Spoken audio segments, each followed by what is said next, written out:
Fees है sir आपकी, फिर साथ में आपने अब ये भी कंपलसरी कर दिया है रहना खाना यहाँ पर, उसका भी आप 8500 पर मंथ अलग से ले रहे हैं, तो प्लीज़ बताइए सर। दो तरीके से देखा जा सकता है। एक तो आप नेगेटिवली देखें कि भाई आपने रहना खाना जो है कंपलसरी कर दिया पैसे बनाने के लिए। दूसरा तरीका ये जो मैंने आपको बताया कि भाई हम लोग क्या सोच के गुरुकुल सिस्टम में आए थे कि अगर बच्चे के माइंडसेट पे काम करना है, और ये आपको भी पता है कि जब हमारे पास पूरा हॉस्टल नहीं था, बच्चा 24 घंटे हमारे पास रहने का कंपल्शन नहीं था, जब बच्चा पीजी में रह रहा था, तो उस टाइम हम लोगों ने किस तरह की प्रॉब्लम से झेली। मतलब बच्चा देखिए, आप हमारे पास हर तरह का बच्चा आता है जिसको हमें सुधारना है पढ़ाई कराने के अलावा। तो अब बच्चा उसमें उस टाइम अगर कोई बियर, हम लोगों ने बियर पीते हुए बच्चों को पकड़ा, बच्चा क्लास अटेंड करना बंद कर दिया, उस टाइम निकल गया मसूरी घूमने। तो देहरादून बच्चा हर एक बच्चा खाली इतना मोटिवेटेड नहीं होता कि पढ़ाई के मोटिव से आया। अब देहरादून का नाम सुन के बहुत सारे बच्चे इस तरह के लिए भी आते हैं कि भाई पेरेंट्स को बोला कि पढ़ने जाना है और यहाँ के घूमने फिरने में लग जाना है, और आपने उनकी ज़िंदगी नरक बना दी है यहाँ पे। अगर किसी पेरेंट्स ने हम पे विश्वास करके बच्चा भेजा है तो ये तो हमारी रिस्पॉन्सिबिलिटी बनती है ना कि अगर हम बच्चे की जीवन में जहर नहीं घोल रहे हैं तो हम कुछ अपना काम सही नहीं कर रहे हैं। तो मतलब एक तो टीचर फंसे हुए आपके, तो बच्चे भी फंसे हुए और बच्चे ही फंसे हुए हैं, या तो मतलब आपने फंसाने का पूरा साम्राज्य बना रखा है यहाँ पे। या तो बन जाए या फिर निकल जाए, जैसे बहुत सारे बच्चे चले जाते हैं छोड़ के कि भैया तो मेरे से नहीं पढ़ा। ये प्रॉब्लम सिर्फ मतलब मर्चेंट नेवी के लिए नहीं है। ये प्रॉब्लम देखिए ओवरऑल प्रॉब्लम ये सोसाइटी की प्रॉब्लम बनी हुई है। मैं बताता हूँ क्यों। आज की जनरेशन है जनरेशन ऑफ एक्सेस और बहुत सॉफ्ट हो गई है। मतलब हम अपनी जनरेशन देखें तो हमसे पहली वाली जनरेशन और टफ थी, फिर हमारे को थोड़े से चीज़ें और आसान हुई हमारे लिए, फैसिलिटीज़ ज़्यादा मिली, खाने पीने की चिंता खत्म हो गई, बहुत सारी चीज़ों की चिंता खत्म हो गई, एंटरटेनमेंट के लिए टीवी भी आ गया था, घर पे है, इंटरनेट नहीं था हमारे टाइम पे इंटरनेट जस्ट आ रहा था। तो अब बच्चे को हर चीज़ बटन पे अवेलेबल है, खाना चाहिए, स्विगी है, जोमेटो है, 50 चीज़ें हैं, एंटरटेनमेंट के 50 OTT चैनल हैं। तो बच्चे अब बहुत सॉफ्ट है। एक प्रॉब्लम खाली हमारी नहीं, आर्म फोर्सेस के लिए भी प्रॉब्लम है, पर आर्म फोर्सेस अपने बच्चे ढूंढ लेती है और फिर उनको सही भी कर देती है। तो रिक्वायरमेंट, क्योंकि हमें जितनी की रिक्वायरमेंट है, बच्चा अभी भी उस बहुत बड़ी पॉपुलेशन है हमारी, और ये हमारा एक पॉजिटिव होना चाहिए। इतनी लार्जेस्ट पॉपुलेशन है और वर्किंग एज की पॉपुलेशन है। यूरोप बुढ़ा हो गया, जापान बुढ़ा ही है, और यूरोप भी उधर ही पहुंच रहा है। तो majority of the world, China की पॉपुलेशन डीपॉपुलेट हो रहे हैं, वो उनकी कम होती जा रही है। अब यंगस्टर्स है ही नहीं। अब वो पीछे पड़े हैं कि भाई बच्चे करो। उन्होंने पहले मना किया कि बच्चे मत करो, अब कर रहे हैं बच्चे करो। हमें तो वी शुड फील लकी कि भाई हम लोग ऐसी जगह पे हैं जहाँ पे हम लोग इस जगह बैठे हुए हैं जहाँ हमारे पास यूथ पावर है। यूथ को गाइड तो करना पड़ेगा ना। अब कोई बिगड़ गया, अब पेरेंट्स क्या करते हैं, हमारे टाइम पे तो थप्पड़ लगा देते थे। अब मैं आपको मजे की बात बताता हूँ, एक थप्पड़ में कई बार जिंदगी चेंज हो जाती है। तो 8वीं क्लास की बात है, मैथ्स में फैक्टराइजेशन वाला चैप्टर चल रहा था, तो टेस्ट हुआ 50 नंबर का, तो मेरे आए 1 नंबर, तो उसमें मुझे लगा मेरे 0 हैं। तो मैंने पापा को जाके दिखाया कि मेरे साइन करवाना होगा, इसलिए दिखाया कि मैं साइन कराना था। तो जाके वो दिखाया, तो उस टाइम पापा ने साइन कर दिया, बोले कि तेरे 0 नहीं है, तेरा 1 नंबर है, और हंस के उन्होंने साइन कर दिया। तो वैसे पढ़ाते नहीं थे, पर उसके बाद वो लेके बैठे, तो मैथ्स लेके बैठे, और मैथ्स उनका अच्छा था, खुद इंजीनियर भी थे, काफ़ी उन्होंने मतलब अब कई डिस्ट्रिक्ट टॉप करी थी जब अपने टाइम पे। तो लेके बैठे, तो पहले दिन समझाया तो थोड़ा समझ में आया, तो पहले दिन गलती करा तो प्यार से समझाते रहे। दूसरे दिन बैठाया, मैं फिर वही पुरानी गलती दोबारा करी, तो उन्होंने कुछ नहीं किया, सीधे घुमा के एक चाटा मारा और मैं जमीन पे। और क्या बोला वही बता। और फिर बोला कि अनाज खाते हो या गोबर? अनाज खाते हो या गोबर? तो पर उसी टॉपिक का दोबारा टेस्ट हुआ, 50 नंबर का टेस्ट हुआ, मेरे 50 में 50 आए थे कई बार। तो आप क्या सर, आप थप्पड़ प्रमोट करना चाहते हैं? नहीं, मैं ये बताना चाहता हूँ कि हर बच्चे पे ना अलग चीज़ वर्क करती है। कुछ लोगों पे थप्पड़ काम करता है, और कुछ लोगों पे हो सकता है थोड़ा इमोशनल चीज़ें या इमोशनल क्वेश्चन अलग तरीके से उसको इमोशनली डील करना पड़े।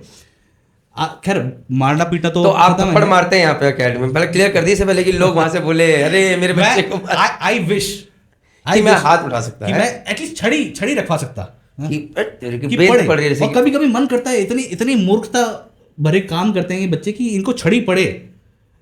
और कुछ पेरेंट्स बोलते हैं कि आप लगाइए, कुछ पेरेंट्स बड़े मतलब दिल खुश कर देते हैं, पर हम ये सब काम नहीं करते हैं। बच्चों को अलग तरीके से पनिश करने के तरीके हैं उनको। हॉपिंग पुशअप, ये सब हॉपिंग पुशअप भी है। फिर आजकल तो हम पढ़ाई पे ज़्यादा विश्वास करते हैं कि अगर एक सवाल किया है गलत तो वो 10 सवाल दोबारा करेगा वहाँ पे बैठ के। तो इस तरीके से कुछ कुछ नए नए इनोवेटिव तरीके निकालते हैं करने के। अब देखते हैं काम कौन सा करता है, पर पता है कि भाई आजकल के बच्चे इतने सॉफ्ट हैं कि शायद मार पिटाई तो काम नहीं कर सकती। बट आप लगे हुए हैं। हाँ, हम लगे हुए। ओके, सो कमिंग बैक, अब यहाँ पर क्लियर हो गया, आपको लगता है कि पांचों उंगलियां बराबर नहीं है और सब अलग अलग है। सब अलग है। बट तो सिर्फ IMU-CT के लिए, अच्छा चलिए अगर ये पूछें कि आप 85,000 रुपये प्लस 8,500 रुपीज में बच्चे को क्या क्या देते हैं? पहले आप, हाँ, मैं ये थोड़ी सी बात इनकम्प्लीट रह गई थी कि हमने हॉस्टल भी चालू कर दिया, बच्चों को वो भी कर लिया। तो मैं आपको मज़े की बात बताता हूँ। मैं बच्चे का नाम, क्यों मैं नाम के साथ अच्छा नहीं हूँ, तो एक बच्चा था जो, जब तक हम लोगों ने ये गुरुकुल सिस्टम नहीं बनाया था तो हमारे पास पार्शल जगह थी सिर्फ 160 बच्चों को हॉस्टल में रखने की। एक बच्चा अपने घर पे पता नहीं क्या झूठ बोल के निकला था, उसके फादर पुलिस में थे। मैं नाम ले सकता हूँ, मुझे नाम याद है बट मैं लूंगा नहीं। हाँ, तो एस से नाम है उस बच्चे का। हाँ, तो वो झूठ बोल के निकला हुआ था। अब उसने घर पे उसके फादर का, मतलब अनलकीली फॉर दैट स्टूडेंट, उसके फादर का कॉल मेरे पास आ गया। तो उन्होंने बोला, क्योंकि मैंने थोड़ा सा उसको पुश किया हुआ था कि भाई एक तो क्लास अटेंड नहीं कर रहा था, तो बहुत सारी चीज़ें चल रही थी उसके साथ। तो बोला कि सर आप लोग, बच्चे को थोड़ा परेशानी हो रही है, एकेडमी की तरफ से ज़्यादा परेशान किया जा रहा है। तो उसको बताया कि सर आपके पास शायद चीज़ें सही पहुंच नहीं रही हैं, बच्चा एब्सेंट बहुत हो रहा है। एकेडमी में पहले रहता था, वहाँ से इसने बाहर चला गया, PG में रह रहा है अभी। तो बोला आप तो बहुत बहुत चार्ज करते हैं। मैंने कहा सर हमारा फीस 8,500 रुपीज़ है। तो वो 2 मिनट के लिए चुप हो गए। तो बोले सर 8,500 में आप खाना पीना रहना, मतलब 24 आवर्स इलेक्ट्रिसिटी सप्लाई, वार्डन 24 घंटे वार्डन गार्ड, सब ये सब आप 8,500 में दे रहे हैं? मैंने कहा हाँ, आपको क्या पता था?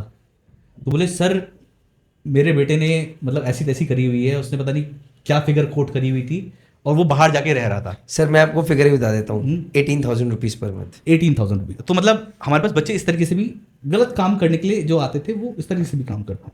तो मैं बता रहा हूँ कि 8,500, आप ये देखिए, आप ना खाली प्राइस पे मत जाइए। और सेम फॉर एकेडमी, एक चीज़ होती है प्राइस और एक चीज़ होती है वैल्यू। हर बच्चे को ये चीज़ जितनी जल्दी समझ में आ जाए उतना अच्छा है। मतलब खाली बच्चे को नहीं, ये लाइफ में मेरे ख्याल से हर किसी आदमी को अगर प्राइस और वैल्यू के का अंतर पता चल जाए कि प्राइस तो what he pays, value is what he gets. तो आप, अगर मैं आपको आज बोलूं कि तू मुझे या कोई बच्चा मुझे कितने कितने लाख रुपए देगा, कि अगर मैं उसकी गारंटी करता हूं कि मैं तेरे को ट्रेन करके ऐसी जगह, मैं कुछ नहीं बोल रहा मर्चेंट नेवी जाना है क्या करना है, पर जो बच्चा 12वीं में गया है कि मैं तेरे को ऐसा बना दूंगा कि तू जाके आज से 10 साल बाद 10 लाख रुपए महीना कमा रहा होगा, 8 लाख रुपए महीना कमा रहा होगा, तो इसकी क्या वैल्यू है? अब आप ऐसे सेट करोगे, पूछोगे तो भाई यहाँ पर पीछे ही बच्चे खड़े हैं, हाँ भाई तुम बता दो क्या वैल्यू है इसकी। पेरेंट्स कुछ भी देने को तैयार हो, थोड़ा लाउड बोलो। क्या?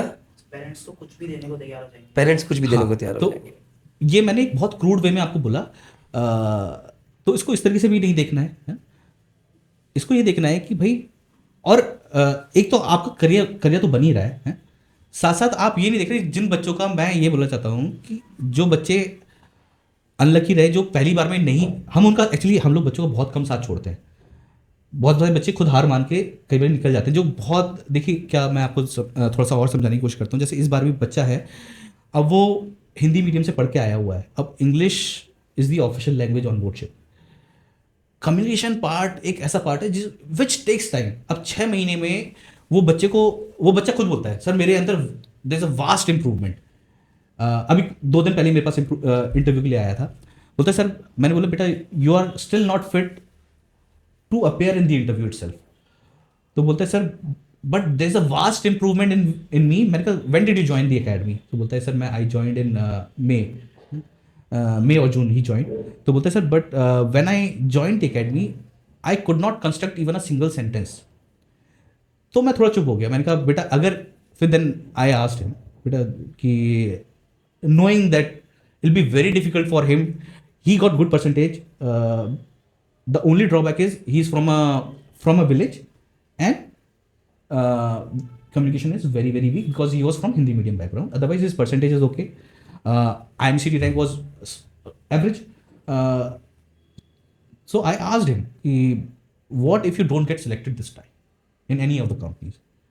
He was very clear. So I will work hard, I will stay here with the academy, and I'll continue, and I'll appear in the June examination, which is valid point. And because we have to understand the limitations also, मतलब किसी teacher की हमारी भी एक limitation है. जो काम मतलब जीवन भर में बच्चा सीखते हुए आता है, या इंग्लिश मीडियम का बच्चा एक नेचुरली करते चढ़ते चढ़ते धीरे धीरे सीखते सीखते आता है, उसको आप 6 महीने में कोई बोल रहा है आपको कि भाई आप पहले एक rapid x English speaking course की तरह एक आता था कि भाई वो बुक पढ़ लो आप इंग्लिश बोलने लग जाओगे तोते की तरह, तो वो सब झूठ होता है, ऐसा हो नहीं सकता.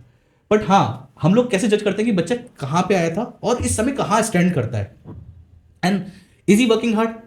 अगर हार्ड वर्क कर रहा है तो क्या हम इसके साथ और मेहनत करके इसको और ऊपर ले जा सकते हैं? यस. और there is no greater joy in achieving success for that student. मतलब ऑफकोर्स पेरेंट्स तो फील करते ही होंगे प्राउड, पर हमारे लिए देखिए, बच्चा जब किसी अच्छी कंपनी में जाता है, ऐसा नहीं कि आगे जाके वो हमारे नाम कुछ ब्लैंक चेक्स लिखेगा या कुछ करेगा, बट एक जो जॉय आती है उससे कि यार इसका एक करियर हमने बनाया है, और वो भी एक ऐसे बच्चे का जिसके पास फ्यूचर में उसको ऑप्शंस नहीं दिख रहे थे बहुत ज़्यादा, तो जिसके पास लिमिटेड मीन्स थे, जिसके फादर के पास सिर्फ 2 एकड़ जमीन है या 1 एकड़ जमीन है, जिसके खाने के मानदे हैं, वो बच्चे का जब एक करियर बनता है, और जो कि शायद पूरे आसपास के कई सारे गांवों को मिला के एक पहला ऑफिसर बन रहा होगा वहां से, तो एक अलग ही फीलिंग है वो, जिसको एक्सप्लेन करना थोड़ा मुश्किल है. तो आप ये देखिए कि आप किस चीज़ की क्या प्राइस दे रहे हैं, उसके रिटर्न में आपको वैल्यू क्या मिल रही है. इसमें मैं कई सारी चीज़ें तो ऐड ही नहीं कर रहा, जो इनटेंजिबल एसेट्स हैं कि बच्चा यहाँ पे रखिए, तो चीज़ें आप देख सकते हैं कि बच्चा निकल के गया यहाँ से, उसने इस कंपनी में प्लेसमेंट ले लिया, तो उसने डेक कैडेट बना, वहाँ पे ट्रेनिंग करी, फिर जाके 3rd ऑफिसर बना या 4th इंजीनियर बना, वहाँ पे उसने $3,000 पर महीना कमाना चालू कर दिया, मतलब रफली 2-2.5 लाख रुपए महीने का कमाने लग गया स्टार्ट, मतलब बहुत जल्दी से financially independent at very early age है. तो ये तो आप देख सकते हैं, ये तो टेंजिबल चीज़ें हो गई. कुछ इनटेंजिबल एसेट्स हैं जो कि कभी दिखते ही नहीं है, जैसे कि जो उसका पर्सनैलिटी डेवलपमेंट हुआ. जो बच्चा कुछ नहीं बोल पाता था, आज इंग्लिश में बातें कर रहा है और अच्छी बात कर रहा है, जिसके अंदर कॉन्फिडेंस बिल्डअप इतना ज़्यादा हो गया कि वो किसी को भी फेस कर सकता है. तो आगे जाके ऐसे भी हो सकता है कि देखिए, जैसे मेरा ही एक्सीडेंट हुआ था, किसी का कुछ एक्सीडेंट हो जाए, भगवान करे किसी का ना हो, तो किसी का कुछ एक्सीडेंट हो जाए and he is not fit to sail on board ship, but what we have achieved is we have given him so much of confidence, we have developed his personality in that way. Hopefully अगर कहीं भी उसको doubt लगेगा तो he can always come back to us कि वो जीवन में कुछ ना कुछ अच्छा कर जाएगा यार. कुछ मतलब एम ये है कि वो जीवन में कुछ ना कुछ अच्छा कर जाए, एक अच्छा ह्यूमन बीइंग बन के निकले यहाँ से. तो ये सारे इंटेंजिबल एसेट्स हैं जो कि जिसकी कभी वैल्यू आप लगा नहीं सकते. तो आप ये देखिए कि हम तो कुछ भी नहीं चार्ज कर रहे इसके लिए.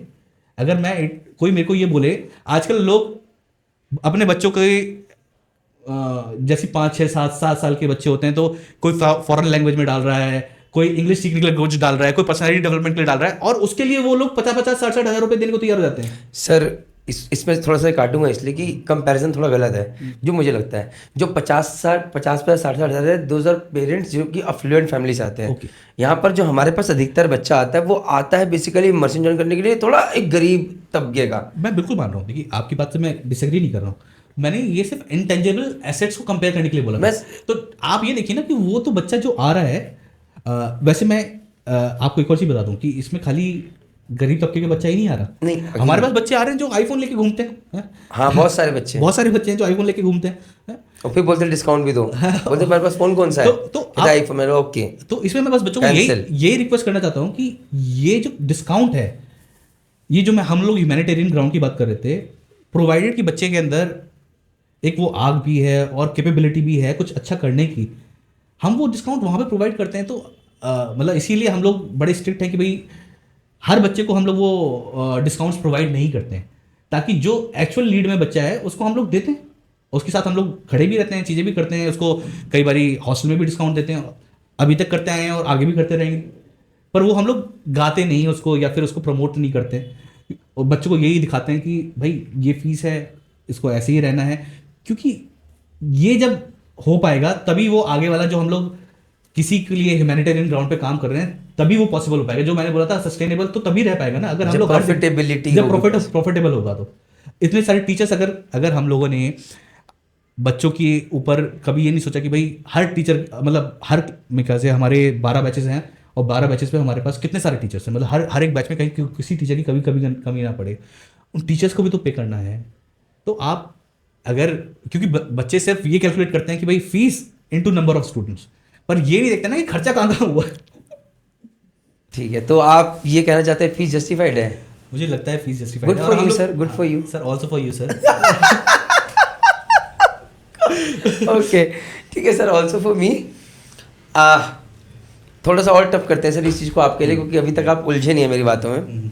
सर बहुत सारे बच्चों के यूट्यूब पे कमेंट्स आते हैं कि भाई फीस बहुत ज़्यादा आपने बोल दिया ये चीज़, आपने उसमें दुनिया भर के आपने वैल्यू भी दिखा दी, प्राइस और वैल्यू का भी पूरा घेराव खेल दिया आपने, कि भाई हम बच्चे के साथ एक तो उसके कम्युनिकेशन स्किल पे, कॉन्फिडेंस पे काम कर रहे, रिजल्ट पे दिला रहे, फिर उसको गाइडेंस चाहिए तो ज़िंदगी भर उसके साथ है। अग्रीड, माना, कुछ लोग समझेंगे कुछ नहीं समझेंगे, बट सर बहुत सारे ऐसे बच्चे भी जो कि एक बार में 85,000 रुपीज़ नहीं दे सकते, उनके लिए क्या सर? बहुत सारे ऐसे बच्चे हैं। तो सर ये हमेशा से ऐसे ही रहता है कि ये केस टू केस डिपेंड करता है। देखिए रूल एकेडमी का ये है कि हम लोग वन टाइम फ़ी लेते हैं, 85,000 है, और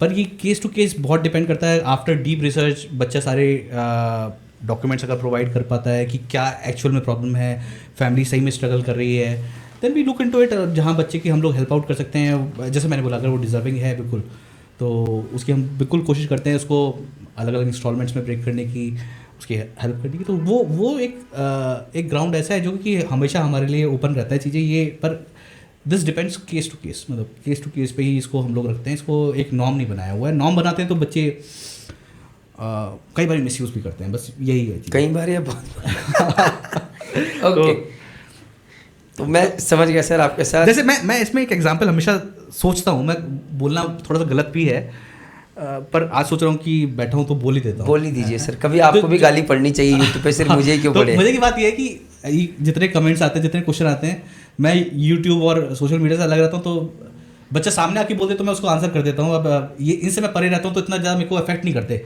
आप क्वेश्चन आज लेके आ रहे हैं तो शायद मैं कुछ को आंसर कर पाऊँ। हाँ, तो जो हमने प्राइस और वैल्यू की बात करी थी, तो जैसे मान लीजिए कोई कुछ ऑपरेशन हो रहा है और लाइफ डिपेंड करती है किसी चीज़ पे, अब उसमें कोई आप सस्ता कंपोनेंट भी लगा सकते हैं जिसकी हो सकता है शेल्फ लाइफ या जो आपकी बॉडी के अंदर लाइफ रहे वो कम रहे, और एक महंगा कंपोनेंट जो कि वेल रिनाउंड, वेल रिसर्च्ड है, काफ़ी काम हुआ है उस पर, और पता है कि भाई ये लाइफ एनहांस करेगा, अच्छी चीज़ करेगा बॉडी के अंदर। तो चाहे आदमी स्ट्रगल करे पैसा इकट्ठा करने में, पर कोशिश ये करेगा कि जब खुद की लाइफ पे बात आए या खुद के परिवारजन की लाइफ पे बात आए तो अच्छे से अच्छी चीज़ उसमें लगाए। तो यार ये भी तो लाइफ की बात है, करियर बन रहा है, आपकी लाइफ ही तो बन रही है, ये लाइफ का ही तो मैटर है। इसमें अभी आप 5, 7, 10 हज़ार 20 हज़ार रुपये ऊपर नीचे सोच के आप ये सोचिए कि आपके 20 साल बाद कैसे निकलने वाले हैं, आप किस कंपनी में जाने वाले हैं, आपको किस तरह की गाइडेंस मिलेगी। जैसे मैं आपको एक एग्जांपल अभी देता हूँ। एक बच्चा आया, उसका एक XYZ कंपनी में सिलेक्शन हुआ। ओके, अब वो हमारी लिस्ट में कंपनी आती है काफ़ी नीचे। अब मैं बताऊंगा अभी रीजंस क्यों नीचे आती है, पर बच्चे की एलिजिबिलिटी के हिसाब से और उसकी कैपेबिलिटी के हिसाब से वो काफ़ी अच्छी कंपनीज स्कोर कर सकता है। मतलब जो टॉप नॉच कंपनीज हैं, जैसे वो एंग्लो में जा सकता है, सिनर्जी में जा सकता है, सब जगह जा सकता है। उसको पकड़ के अब क्या होता है, एक नॉर्मल जगह एजेंट क्या होता है, भाई किसी जगह हो गया, या कोई अगर आप ऑनलाइन कर रहे होते या कहीं भी कर रहे होते, किसी को मतलब नहीं है, खाली कोई बहुत सारी कोचिंग में भी कोई आप बच्चे के साथ कोई मतलब नहीं होता, तो उसने वो क्या सिलेक्शन ले लिया, मेरे तो अकेडमी का एक रिजल्ट बन गया, टाटा बाय बाय। हमने कोशिश ये करते हैं हर बच्चे के साथ, भाई जिसकी जो कैपेबिलिटी है उसको पहले तो एनहांस करा जाए, और जो अगर रिस्ट्रिक्शंस लग गई हैं कि भाई किसी की क्लास 12 की बेसिस पे एलिजिबिलिटी नहीं आती, तो उसको फिर हम लोग फिर उस हिसाब से गाइड करते हैं। पर अगर आप एलिजिबल हो तो हमारी कोशिश यही रहेगी कि आप best of the best company में जाओ। ये अभी आपको नहीं पता चलेगा, डिफरेंस कहाँ आएगा? आज से 10 साल बाद जब आप कैप्टन बनोगे, वहाँ आप जो XYZ कंपनी है वहाँ पे आप ले रहे होगे 6 लाख रुपए महीने का, बजाय जब अच्छी कंपनी है जहाँ पे पे स्केल स्टैंडर्ड हैं 10 लाख 11 लाख, तो आप ये नहीं देख रहे कितना डिफरेंस आ जाएगा। खाली पैसे में ही डिफरेंस नहीं आएगा, एम्प्लॉय ट्रीटमेंट में भी बहुत डिफरेंस होगा, आपकी जो ट्रेनिंग हुई है ऑफिसर बनने तक अब तक उसमें भी बहुत डिफरेंस होगा, प्लस जो kind of ships you will be selling on वो जमीन आसमान का अंतर होगा। तो ओवरऑल आपका लाइफस्टाइल ही पूरा डिफरेंट हो जाएगा। मतलब of course you will be doing well, मतलब देखिए, और ये बच्चे को नहीं पता, पर ये बच्चा खुश है, मिठाई का डब्बा लेकर आ रहा है, डब्बा लेकर आया, तो उसके तो उस टाइम वही है कि मतलब मारना अलाउड नहीं है, बस मैं धमकी दे देता हूँ कि उल्टा लटका दूंगा कि अभी तो कहीं नहीं जा रहा, हाँ। यहीं बैठ के पढ़ाई करेगा जब तक कि तेरा इस कंपनी में नहीं हो जाता। जैसे अब कुछ बच्चे थे, इसी बात की बात है कि किसी एक कंपनी में सिलेक्शन ले लिया है, अब वो बोल रहे हैं कि सर टाटा बाय बाय, अब हमें घर जाने दो, तो रोक लगवा दी गई है। अब कुछ बोलेंगे भैया ये अपने 20 दिन के अपने हॉस्टल का पैसा बना चाहते हैं, कुछ बोल सकते हैं, बोले हैं, पर मुझे चाहिए कि वो बच्चे बेस्ट ऑफ द, अभी जो अच्छी कंपनीज बची हैं उसका एग्जाम हमारे पास देके जाएं, वो एग्जाम क्लियर करें, then you are free to go. फिर आपको हमसे मतलब रखना है तो रखिए, नहीं रखना है तो मत रखिए। हम बच्चे के साथ बोलते हैं कि हम लोग आपके साथ लाइफ लॉन्ग जुड़े हुए हैं, प्रोवाइडेड आप you take the first step, तो वो आप फर्स्ट स्टेप ले लीजिएगा। उसके बाद आपको लगता है कि हम बुरे थे, अभी बुरे लग सकते हैं, पर आपको मैं गारंटी से बोल सकता हूँ 5 साल बाद हम आपको बहुत अच्छे लगेंगे कि सर ने ये डिसीजन बहुत अच्छा दिलवाया। Okay, thank you. चलिए, यहाँ शायद रोस्ट का शो था, लेकिन यहाँ पर मैं आपके साथ बिल्कुल डंका गाड़ के खड़ा हूँ, मैं बिल्कुल अग्री करता हूँ, और इसीलिए I believe in the value also. चलिए एक